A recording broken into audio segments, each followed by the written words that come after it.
Hello everyone, Dabboy here, and today's video we are taking a look at the Master Duel World Championship 2025 qualifiers, top 100, right? So without further ado, let's do just that. And so I've already schemed through this post here, this article, in order to see if there's anything worth mentioning first. So here we can see this pie chart here with the most represented decks. We have Snake Eye, Crystron, Blue Eyes, Atlantean 10, Pie Branded, Memento, and all that kind of good stuff. Now it shows the percentage of most represented decks here, and in the written part here, the non-graphical part of this article, it shows just numbers, right? So and the explanation here is it's right below, so we're gonna check that first. Off the top 100 players, only 78 players and their decks have been made known. I've not added up these numbers, but I think they add up to 78. So we have a quick 21 here, 21, 14, 30, 35 with 12 is 47, 6 is 53. Yeah, should be about that, about 78 for sure, because only 78 players have made their decks known. So sure, whatever. Unlike traditional tournaments where players are locked into a single deck after submitting their deck list, the Master Duel Championship 2025 qualifiers allow players to freely switch between decks. For this tabulation, if player ran multiple different decks, then the weightage of each deck will be divided by the total decks played. For example, Samuel finished the global rank 29th and played 3 different decks using their duelist during their Duelist Cup grind, thus contributing 0.33 Millennium Fiendsmith Snake Eye, 0.33 Prime Light Blue Eyes, and 0.33 Sky Striker 10 by Dragon to the overall tally. So yeah, that makes sense. So if each player's contribution to a top is counted as 1, because 1 for each player, right? 1 top for each player is counted. That means that if you play 2 decks, it's gonna be 0.5.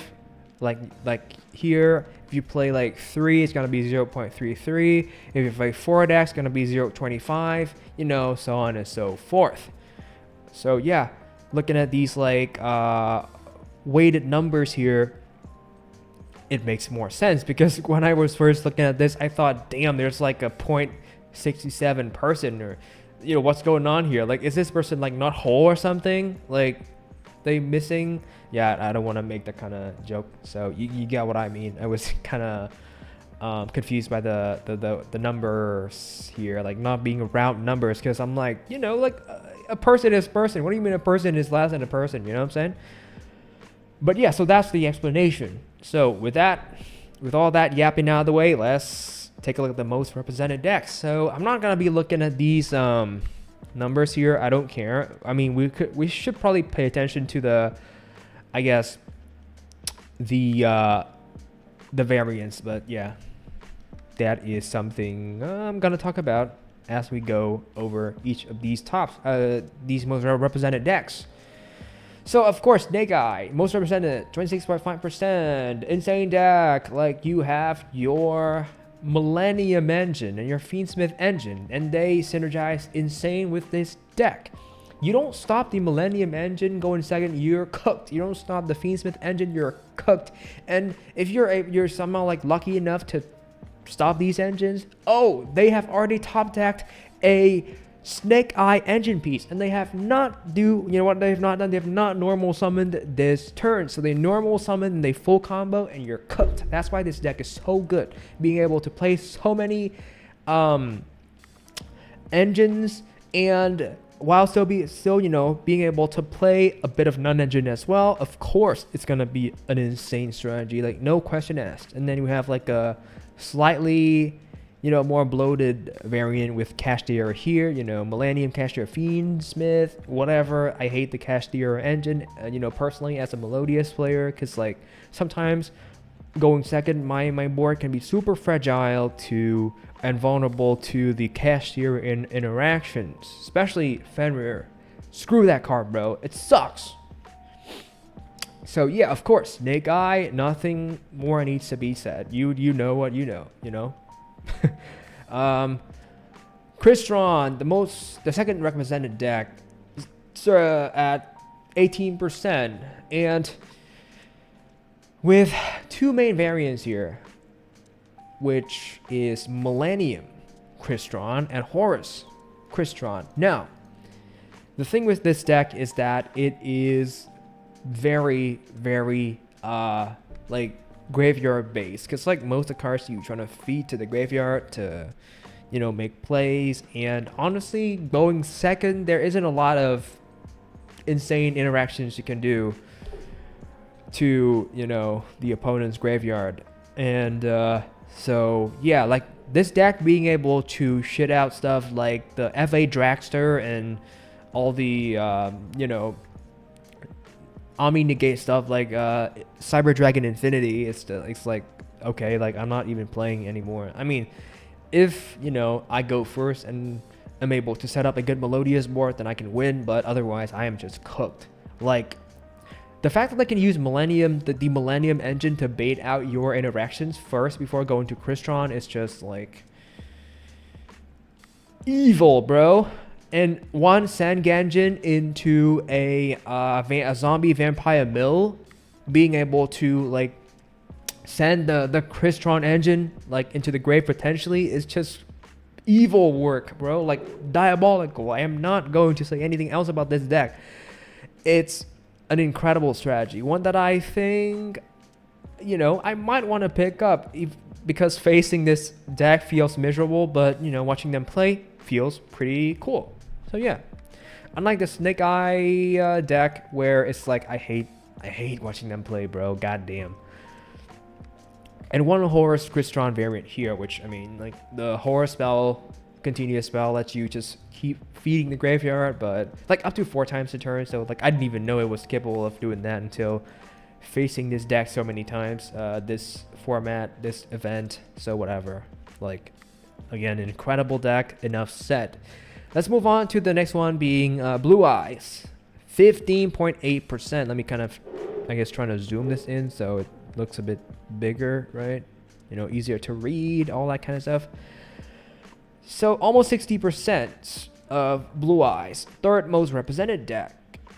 I mean, what else needs to be said? Like the Primite engine is doing a lot of heavy lifting, and like the Blue Eyes on the Blue Eyes engine on its own is also no slouch either, with cards like Ultimate Spirit Dragon or just Spirit Dragon being able to tag out freely on your opponent's turn. Like, I guess at least for me as a melodious player, this deck is super annoying to deal with, and not to mention like the number one guy from the North American server actually got close to 70k duelist points with this strategy, which is incredible. Again, like a very control-based deck, it can really have a good time against like Maxi or your Fua, like those very impactful hand traps. Like being able to set up like a pretty decent board to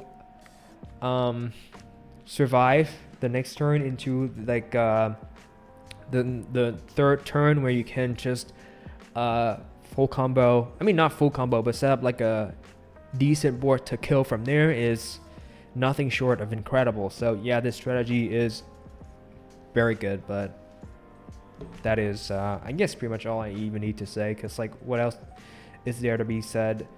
Miserable time playing this deck going second as a melodious player if you don't have the efficient enough interactions, or even enough interactions if you even top deck non-engine at all against Blue Eyes. So yeah, okay.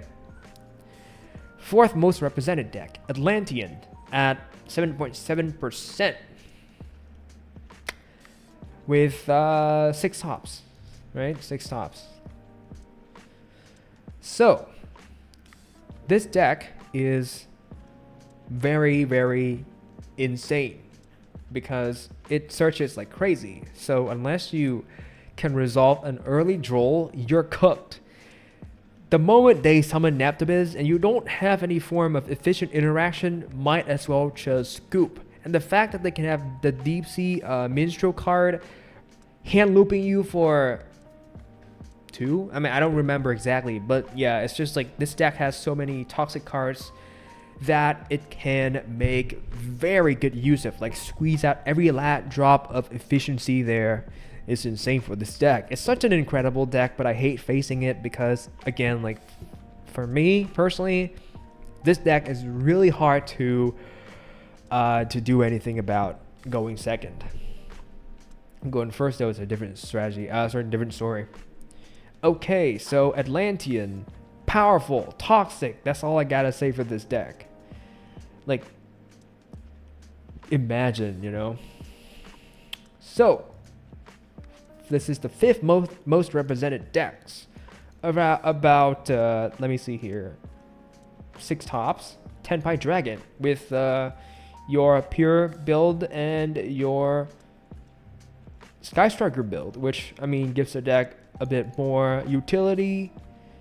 So I mean, what else has to be said about this deck? You don't have an efficient way to interact with their dragon cards. Or the spell cards go in second, or even go in first, setting up a board, you're just cooked. Like, imagine being a Melodious player setting up a full end board with Etoile, Bacha, and Arya, and they just drop a Raigeki in your face, you're just cooked. Like, I am massively cooked.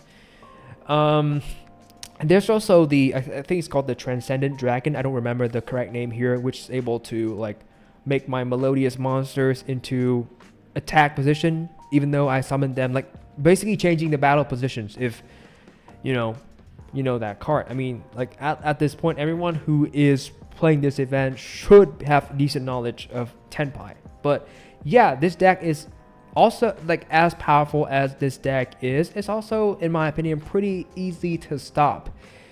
If you go first and you can set up you can set up efficient interactions.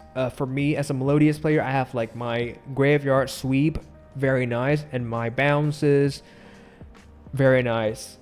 I guess the only cards that I'm afraid of is Raigeki, and I guess I should mention Droplet as well, that card. So 2 cards. And yeah, if I can stop those cards from resolving and and have my disruptions like intact, I win. But yeah, this deck is still very toxic in terms of what it's capable of doing, like insane like spell protection, just insane stuff it can do altogether. I mean, it's Tenpai. Like at this point, what else needs to be said about Tenpai? So as much as I dislike Tenpai, it is a matchup that I still like better, like infinitely better compared to Branded. Screw Branded. I hate this deck so much. Okay, about 6 Branded tops. Apparently, like a player was playing 3 decks, including 1 Tenpai strategy. So sure. So 2 variants. 1 grass and 1 just pure, which I mean, I don't know if that's a there's a difference there, but I mean, grass like a 1-of, so I guess whenever you top deck it, it's gonna be able to give you a lot of graveyard resources, and you just pop up from there. I mean, in terms of like this deck, I honestly, as a Melodious player, I don't know how to stop this deck because like they have so many points of interactions, and their points of interaction are very hard to do anything about, especially if they banish their the Metal Bird first play that can discard and negate. That card is very toxic because for the most part, if I go second and they can somehow have that card in their hand when I play my turn, I am not playing essentially, because like every possible play that I can make will get negated by that one Saki card. Like that card is especially Saki against me. And another very powerful card that Brandon can play against my deck is Super Poly, because of the fact that my monsters are light monsters and they're able to they just steal these monsters. It's essentially just canceling out my interruptions for free, or not necessarily free, at the cost of one card that might potentially be plus in value if that card has a good graveyard effect. And knowing Branded, they mostly have insane graveyard effects. So one respondable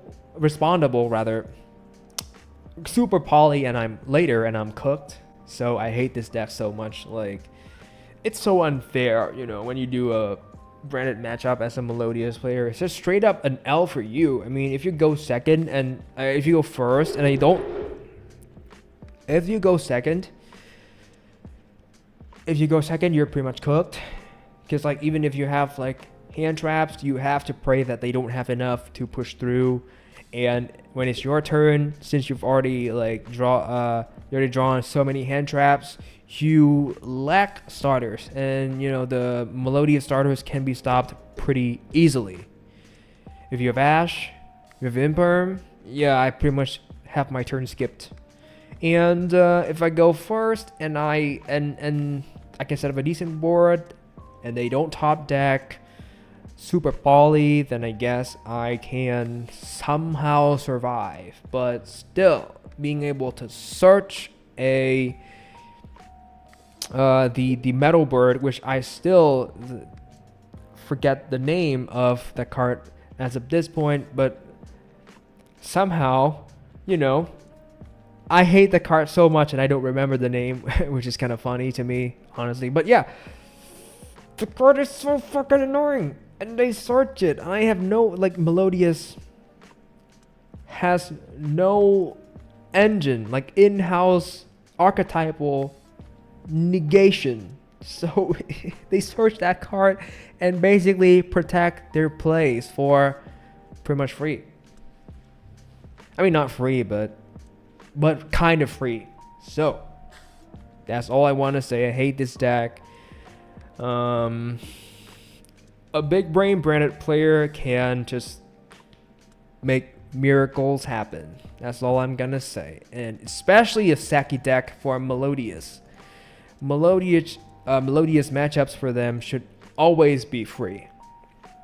After that, Memento. I mean, it's a very combo heavy deck, but there are some hands that instantly fold to an Ash. So it is what it is. But this deck has so many ways to dodge Imperm and to dodge hand traps in the form of the quick play spells and just a ton of graveyard effects to make insane plays. And the cards can attack directly as well, with that big beef stick of combined creation. Yeah, good luck playing if you let that those nasty cards resolve. But yeah, I mean, again, I guess this deck has some slight weakness to hand trap when you top deck. Well, not the most crazy. So yeah, other than that, it's a really fun deck. I like the deck's design and all that kind of stuff. So not much else needs to be said. Memento.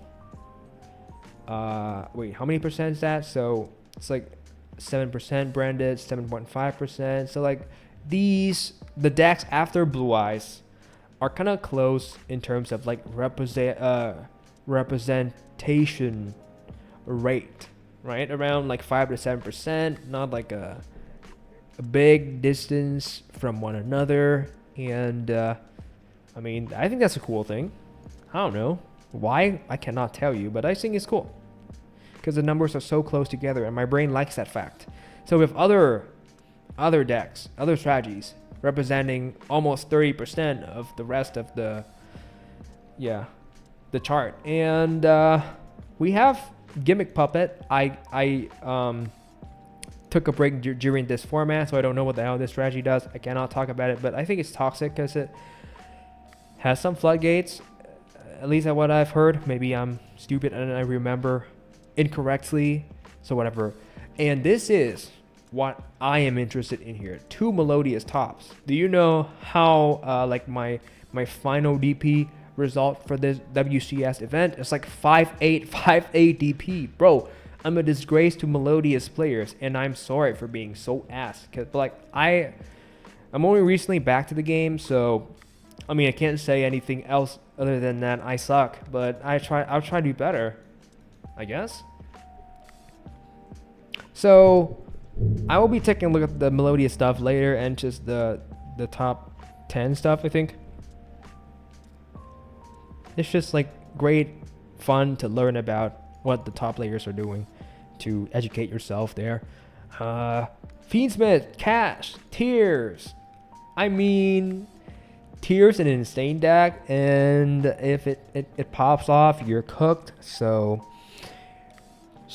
being able to stop the graveyard is something that Melodious cannot do, but you should definitely do that. I mean, Rhino Heart sometimes can be like an instant turn ender, or can be like you've wasted an Ash, you know what I'm saying, or an Imperm. But stop Kid Kalos in any way, shape, or form possible, because like that card at all cost cannot resolve, or else you lose basically. Fiendsmith, Yubel. I mean, it's a worse combo deck than Snake Eye, but I guess the cards look cool. So, and the playstyle isn't necessarily unfun either, so I can see some people topping with this deck. But there's only one top here, so that guy is a dedicated Yubel player. And the fact that this engine synergizes perfectly with Yubel is like something I hate so much, bro. Like, as a Melodious player, sometimes I can stop the Fiendsmith engine, but the Yubel engine pops off, and not to mention the fact that they can almost always go into Phantom at Yubel first thing means that, yeah, if you have like monster hand traps, you're not doing much. 1 cast Fiendsmith White Forest. Oh yeah, now that I have seen this top, there is surprisingly so few White Forest tops, at least in the 78 known tops. Now I guess this deck is powerful, but sometimes it has like the same, at least in my experience, it has the same issue as Memento, where you can just like stop the power spells, the power effect monster summons, and you cook them essentially. So I mean, when this deck pops up, it's strong, strong. But when it don't, when it efficiently gets stopped, you just like you cook them. So I guess that's why you don't see it being more represented. 1 punk deck. I mean, the fact that it can play so many engines in it can make it a fun sleeper strategy. And we actually have a Pendulum Slop top. Huge respect to this guy being loyal to Pendulum. I'm not like a Pendulum fan, at least like as big as I once was, but I still have respect for like the dedicated Pendulum players. Melodious is technically like a Pendulum-ish deck, but I wouldn't call it like a Pendulum strategy, because like its most efficient plays come from the fusion cards. So yeah, but like the deck can use a bit more support though for it to be decently viable, because like sometimes you just have like super weak hands where like you top like a Sonata or a Soprano, and that's like zero value to be had there in terms of in-engine cards.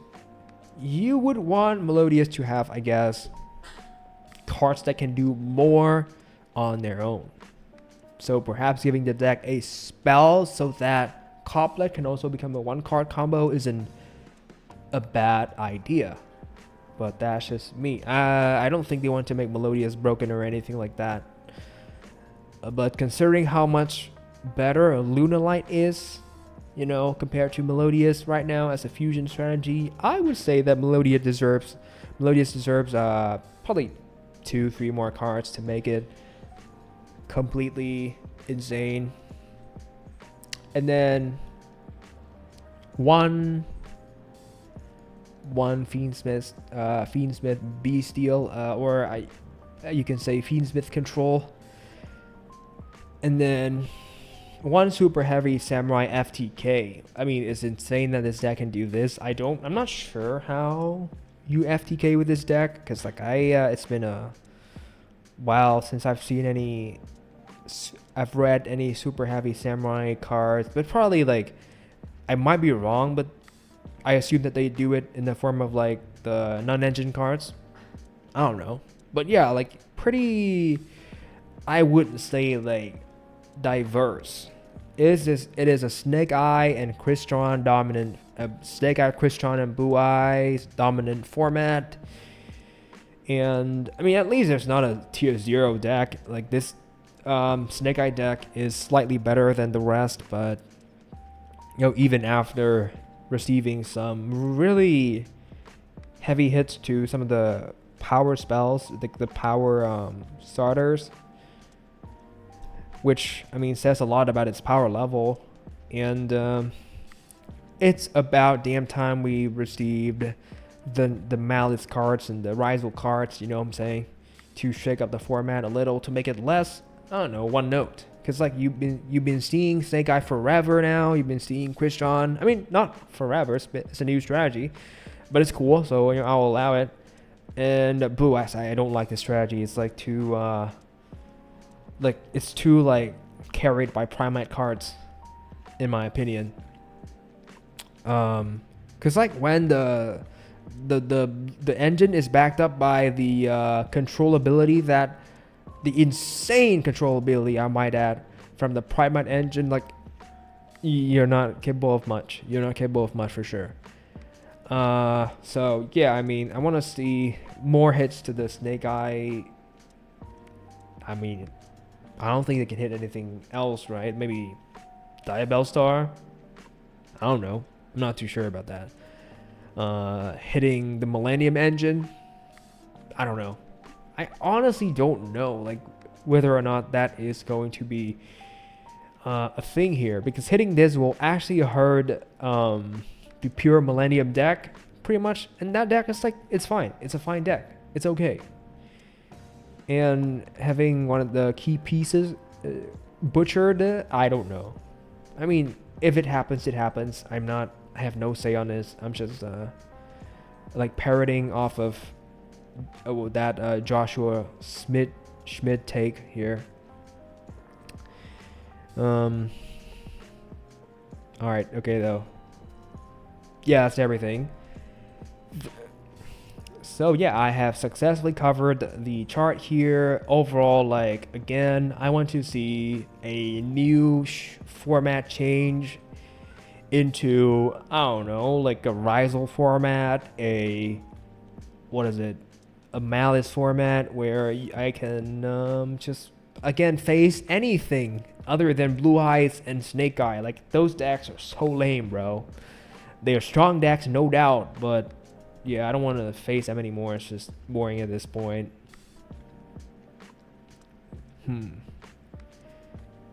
Let me see here. So, my King Tasku, I think. Wait, is it like a JoJo Steel Ball run reference? I mean, I might be wrong, because like, I mean, it's literally, if like this thing is spelled in katakana, it's Tusk, right? It's the main character's stand. Anyways,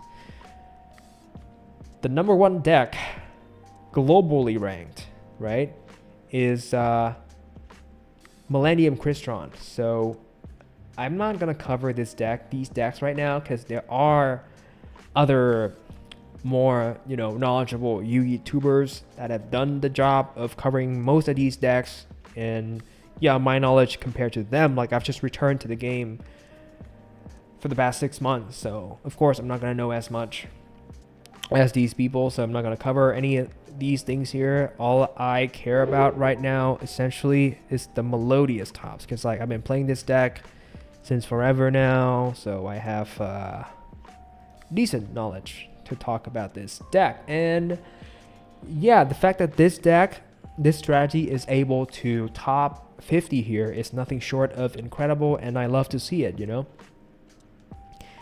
Yeah, nothing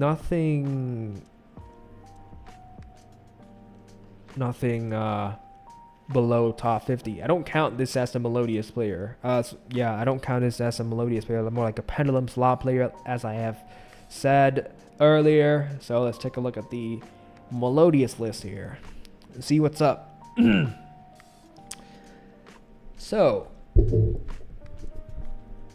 bro has achieved top 40 and playing the melodious 54,000 points with melodious. It's insane because Joshua Schmidt played with I don't know, God knows how many decks he played, like 3-4 decks he prepped with, and only got 47 48 or so DP. So yeah, this guy's crazy, like, and even has like royal rare for some of these cards as well. So, you know, huge respect.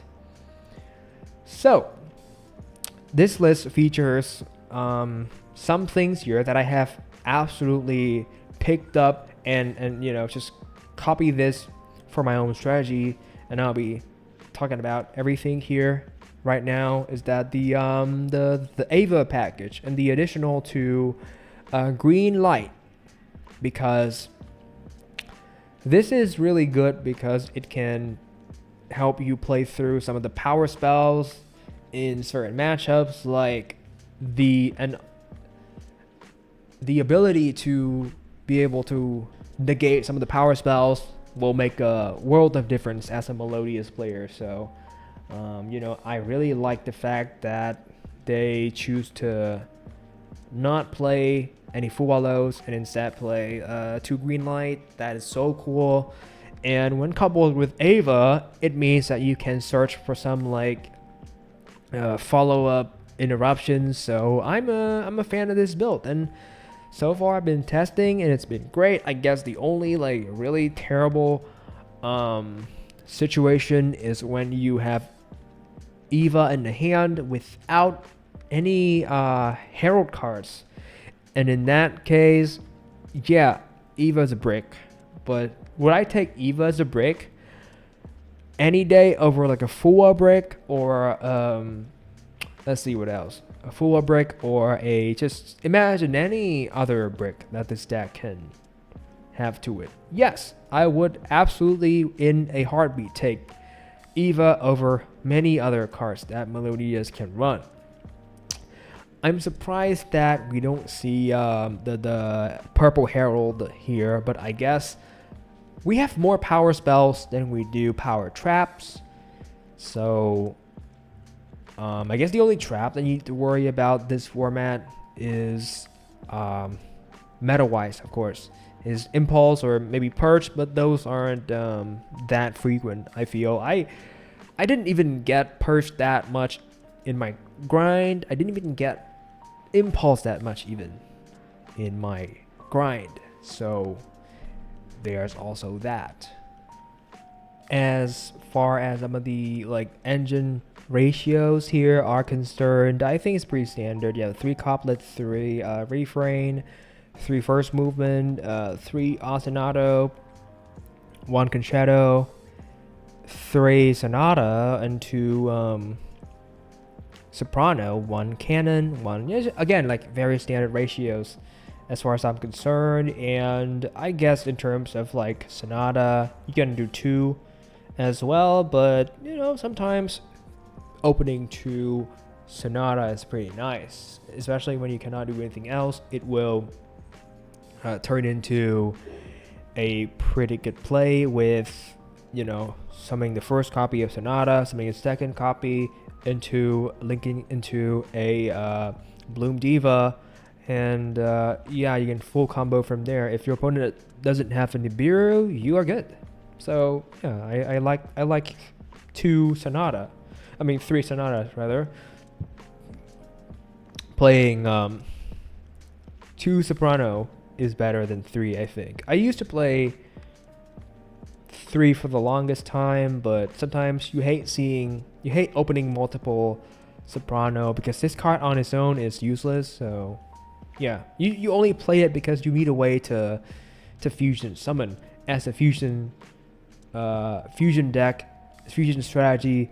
It seriously lacks ways of getting into your fusion cards. So yeah, if we could replace this with a better extender, it'd be great. If we could replace Sonata with better extenders, it'd be great. In terms of like Shapina though, I mean, it's a kind of brick and it's kind of a useless card once you use Ash, but it is still like decent utility. It can help you loop Ava or loop I don't know, any of these melodious cards here, so it's not too bad. The one pretty cool tech here that they use for this build compared to like a more traditional melodious build is the one pot of extravagance, which I think is pretty cool because drawing two is not bad, and being an Ash bait isn't too shabby as well. So I'm behind this idea. And it is the game plan is also reflected in the extra deck. As you can see, they've maxed out all the melodious extra deck monsters with only like the 3 1-ups here being Chaos, Angel, this Agent Moon here, and then SB. Because yeah, SB can be triggered to banish itself in an opponent's body, or maybe yours if you're in a pinch and need to clear up the board to use Ostinato or maybe use Coblet. So yeah, it's not bad. Like, I guess the only thing that I don't like very much about this build in terms of like the extra deck is that it can sometimes end your turn when your Bacha gets Veilered or impermed. So that is annoying because you don't play Gravity Controller, you don't have a way to extend. But when you get a really just terrible hand, even when you send Bacha to the graveyard, you're gonna heavily rely on the concerto roll, draw, or the stuff that you already sent to the graveyard, because yeah, that's all you have to trigger to successfully resolve the graveyard trigger effect of Basha, and summoning a single soprano or a single sonata back to the field is not going to do much in terms of extending your play. So yeah, I guess I kind of get why they cut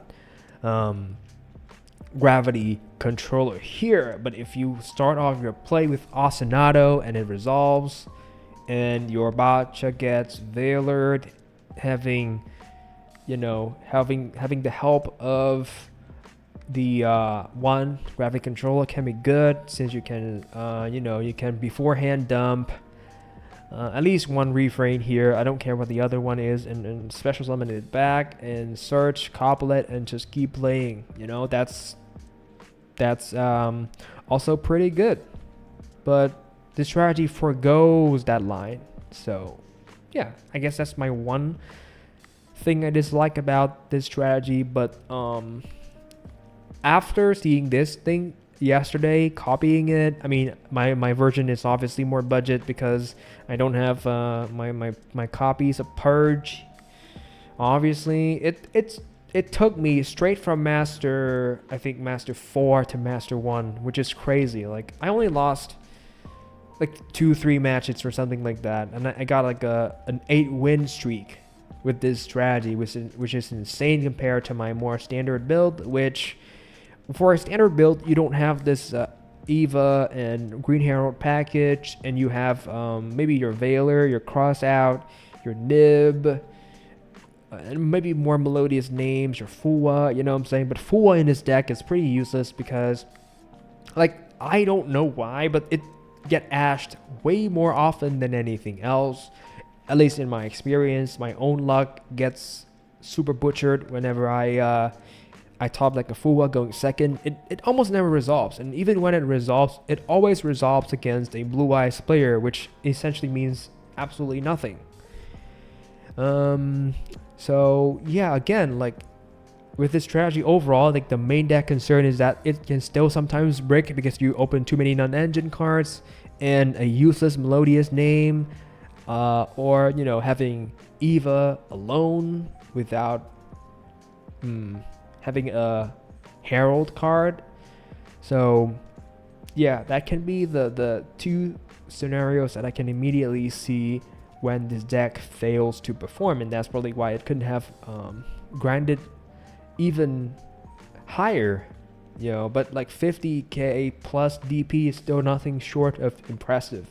This is a very good melodious pilot. That's all I have to say, because as cool as this build is here, in my opinion, it still got some issues with consistency, as I have previously stated, as well as the extra deck not being the most versatile. And honestly, sometimes I literally had a rated match earlier, like just before going into making this video, and I banished all three of my Schuberta. So I mean, even when playing like like maxing out all of these like important melodious extra deck monsters, you can still end up banishing all of them, all of the copies of each of these monsters respectively. And it's gonna be a very awkward game state for Melodious that way. But overall, yeah, this is a very cool build. I have learned a lot from this build, and I've learned that my deck building skills need a lot more, I don't know, bravery, experimentation, and just, I don't know, instead of just sticking to a more traditional, conventional Melodious build, because that build kind of sucks, especially when you have just more melodious names that are useless on their own, or don't do much when you get hit by an impactful hand trap. So you know, all that kind of stuff. With the Herald and Ava package here, it's like, holy hell, imagine being able to follow up with more interactions as a Melodious player. That's insane, because like usually when you have like only Herald, there's like a -1, it's like insane, like value down, and you are more likely to lose than you are not. So yeah, once again, like, just a huge shout out to this Melodious player. What is his name? Rika. All right, so huge shout out to Rika for being an insane Melodious player. I love you so much. I literally give you a hug if I could. Oh my god. So yeah, this is the Melodious list. We also have another one, which, I mean, I'm gonna take a quick look, but I'm curious to see whether or not it differs much from the other one. So this list, oh my god, this guy has like Royal Refrain, Royal Couplet, Royal Ostinato. What a dedicated player! Like a full gloss Melodious deck, full gloss, like just max rarity Melodious essentially.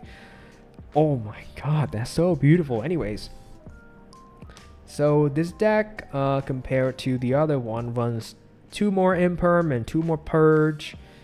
I mean, it cuts 1 Purge and it adds in 2 Imperm. I feel like having Imperm going second is always a good thing. That's why my budget build has 3 Imperm, because I don't have Purge, and I have like, I guess, 1 Ghost Ogre, because that card is pretty good. Yeah, it can come up. I mean, these builds are almost identical, so there's not much I'm gonna cover here. It's almost like they learn from each other or something. And again, similar stuff, similar thought process, similar game plan. So yeah, essentially like the same approach to building melodious, more interruptions, giving the herald discard more value, because melodious is a deck that struggles with generating value, sometimes going second, and the Ava package is essentially the answer to that, for now at least. So I can't say that I am mad with it. But yeah, wait. Let me see the total points. 53. So wow. Wow, they are neck and neck actually.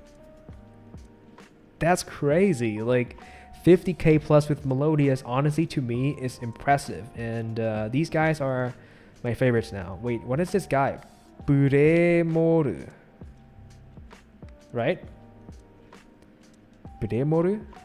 But yeah, shout out to the incredible players here, Rika and Buremoru.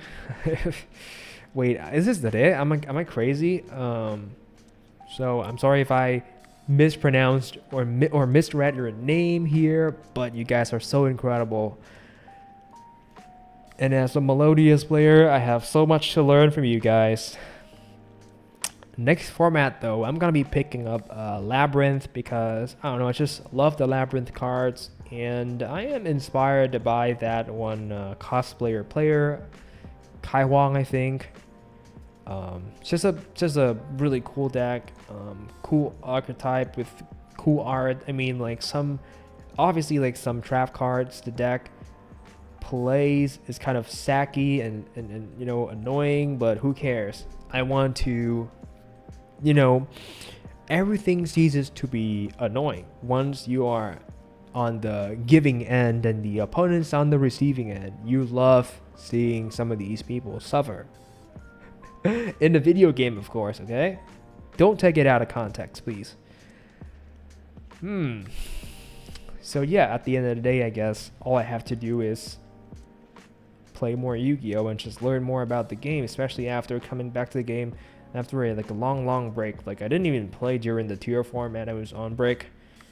I didn't play during I came back to TCG right around the end of the Snake Eye format, so yeah, and it's good to still be able to, I guess, play in the Snake Eye format in the form of Master Duel, to kind of, be able to experience the terror and annoyance of that format. And then, like, the Snake Eye builds here in Master Duel are even more annoying than they are in real life, because you have your, every generic boss monster here. You still have your Apollosa. You still have you didn't even have the Millennium Engine when the deck was being played in the TCG. So it's a cool thing that Master Duel players do. But yeah, in terms of the format, that's there's honestly nothing much else that I want to say here. Yeah, I can't wait to see the Malice stuff and the Rizal stuff coming to Master Duel. So we are gonna wait for that patiently. And yeah, ending this. Let me just open Master Duel real quick to show you my melodious build, like the standard build that I was talking about, and we're gonna end off the video that way. Master Duel. Wait, why am I not able to search out Master Duel from this apps? What? Come on. So this is my final result participating in the WCS 2025 qualifiers, and I am just asked, I'm in the Asia region, so whatever.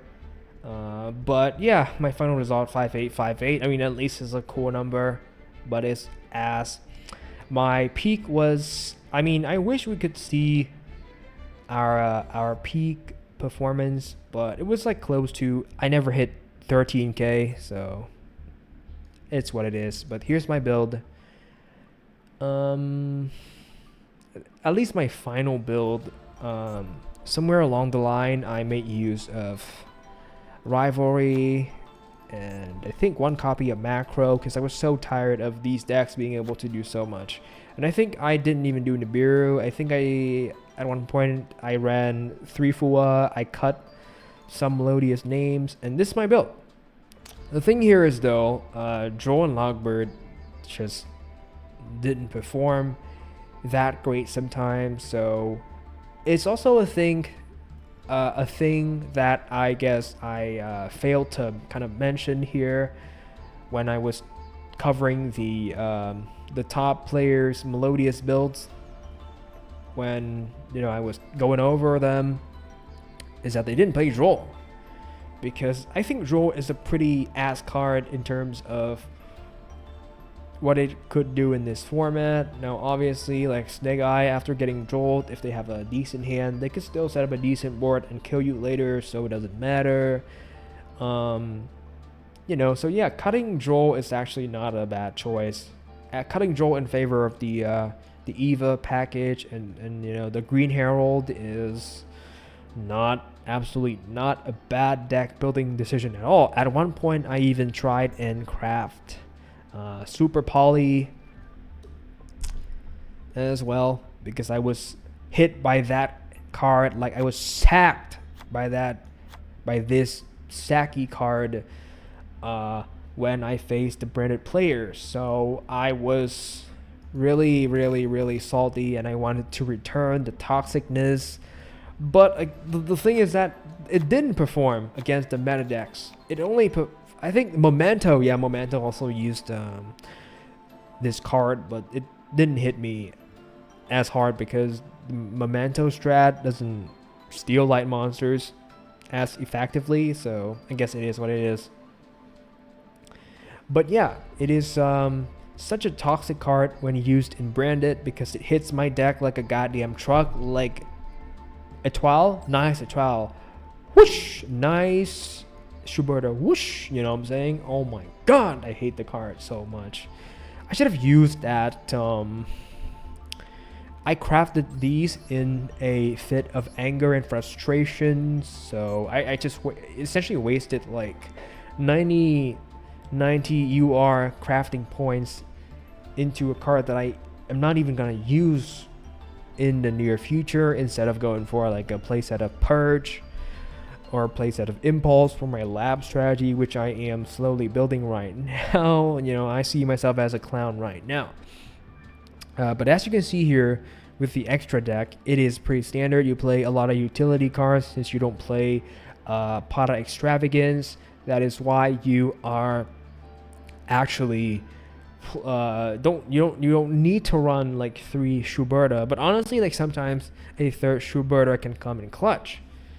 So there's that. That's the thing they want to point out. This Garura, yeah, I was putting it in for a super poly target, whatever. But basically, yeah, for a standard melodious extra deck build, you can sometimes fit in a 3rd Bacha. I mean, if you play efficiently, you can just like always recycle back the Bacha into your extra deck.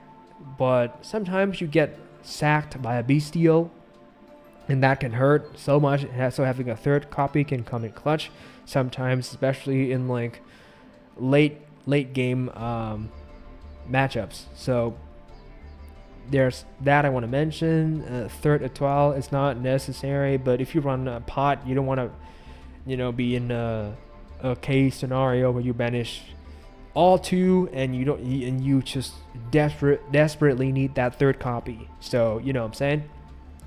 Typhon, for this strategy, cutting Typhon honestly isn't a bad thing, because for the most part, when you summon this card, you've already lost. At least in my experience, that's the case. But yeah, Haggard to clear the board, you already know. To activate your first movement or your ostinato, Underworld to mostly out Chaos Angel, but I've never had a Chaos Angel in my face, right, during my grind that I couldn't deal with.